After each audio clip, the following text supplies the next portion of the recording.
अंबला वाली ओ एनू दाग ना ला नहीं जनिया फिर ना आखी अशर दिहाड़े आए रब्बा की बनया ते कल्ब मेरे नू जंदरा वजया ओ कुंजी साइया हथ तेरे नाम खुदा दा इला छड़ जंदरा आ लो लगे तन मेरे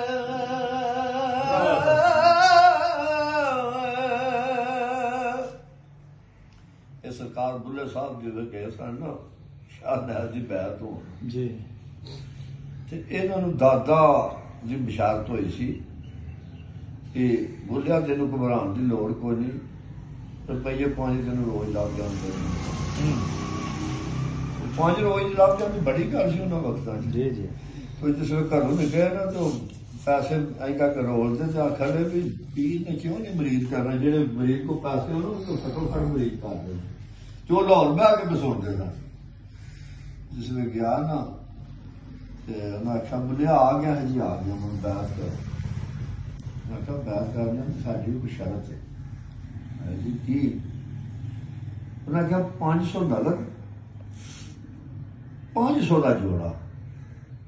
500 का ही घोड़ा जिसकी कीमत 500 है ये त्रावे चीजा हो बैत करना तो शामा तो पहला बाद नहीं है सोच के झुट के तुर पे आखर नहीं सारी सीयत ही कोई नहीं 1500 की सारी सीयत ही नहीं कितों मैं 1500 लियावगा रावी के किनारे से आके ना रोक के ला जिस वे दीगर हुए ना आखर पीर वाला मरीज ही को नहीं करना डिमांड ये पाशरी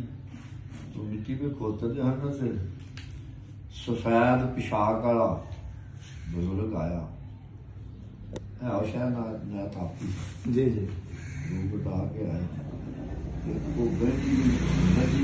जोड़ा कपड़िया का 500 रुपया फुआ कहने बचूआ साढ़े घोड़िया भी ध्यान रखी से गरमी आ गई सारी ला दरिया भी मारी दरिया को अद्धा मुन्ना घंटा ठीक था आखर आप भी बजुर्ग तो पता नहीं रुड़ गए तो मैं गहड़ी के वेखा की है गहड़ी खोली तो 500 रुपया जोड़ा 500 का भी घोड़ा सी मोटा ताजा आखर मेरा स्वभाव जिस गए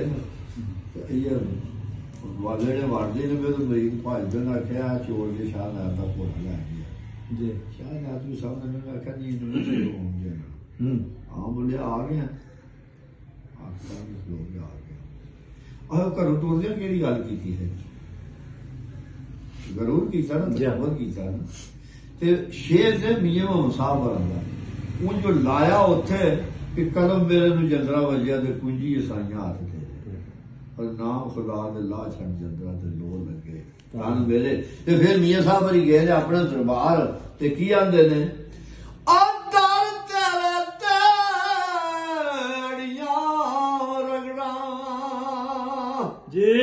जिमें बालिया जाना एक निकी इज्जत कर बैठा ओ खाली मैं नहीं जाना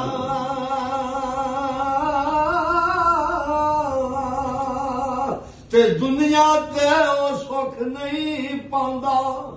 ओ जेड़ा दौ करा दा साझा रख लाई रे ओ या खेरे या राजा गल तो याद आ गया मैं क्या 2 पसे